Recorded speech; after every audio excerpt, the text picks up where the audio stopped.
tengah dugaan penguntitan personel Densus 88 Polri terhadap Jampitsus Kejaksaan Agung, Kapolri Jenderal Listio Sigit Prabowo justru bilang tidak ada masalah apa-apa antara institusinya dengan Kejaksaan Agung. Sementara Jampitsus Febri Ardiansah dilaporkan ke KPK atas dugaan penyalahgunaan wewenang dan tindak pidana korupsi.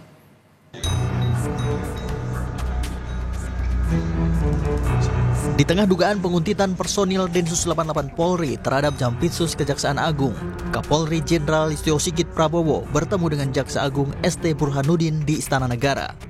Kapolri yang hadir bersama Panglima TNI tampak akrab dan menyalami serta merangkul Jaksa Agung. Bersama Kejagung, Kapolri bercanda kepada wartawan yang menunggu sambil menyebut pada heboh. Kapolri menegaskan institusinya tidak ada masalah dengan Kejaksaan Agung.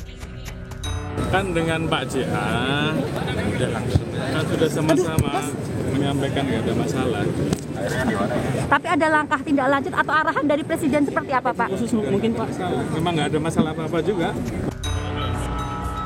Saat meninggalkan istana, Kapolri dan Jaksa Agung pun duduk bersama bersebelahan di mobil golf. Mereka duduk juga bersama Menko Polhukam Hadi Cahyanto, Panglima TNI Agus Subianto, dan Menteri Investasi Bahlil Lahadalia. Jaksa Agung ST Burhanuddin pun senada dengan Kapolri yang bilang tidak apa-apa. Coba lihat desain dari ajudannya. Tanyanya yang ajudan urusan. Pak, gimana Pak isu yang beredar Pak? Tanya sama yang nanya. Hati-hati Pak. Di saat kedua pucuk pimpinan lembaga kompak menyebut tidak apa-apa, Jampitsus Febri Ardiansah dilaporkan ke KPK oleh Koalisi Sipil Selamatkan Tambang atau KSST. Febri dilaporkan dalam kasus dugaan penyalahgunaan wewenang, persengkongkolan jahat, dan tindak pidana korupsi. Koordinator KSST menyebut ada indikasi dugaan korupsi dalam perkara lelang aset rampasan korupsi berupa satu paket saham PT Gunung Bara Utama yang dilakukan oleh Kejaksaan Agung. Diduga, kerugian negara mencapai 9,7 triliun rupiah. Dugaan tersebut dengan data-data yang sudah kami siapkan, kami lampirkan juga fakta-faktanya, semuanya diterima dengan baik oleh KPK. Ada kerugian negara terhadap aset saham tersebut, bahwa nilainya tidak sesuai dengan kerugian yang sudah diterima terjadi terhadap negara, seperti itu. Jadi kerugiannya itu kan kita taksir senilai 11 triliun, tapi dilelang hanya kemudian senilai 1,9 triliun.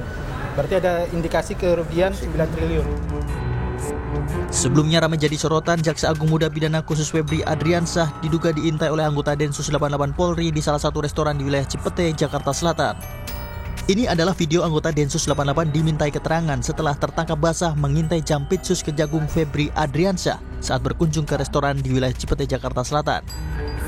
Berdasarkan sumber yang didapat, kejadian itu terjadi pada 16 Mei 2024. Anggota Densus 88 ini pun sempat mengakui telah mengintai Febri Ardiansah sejak 23 April 2024. Tim Liputan Kompas TV.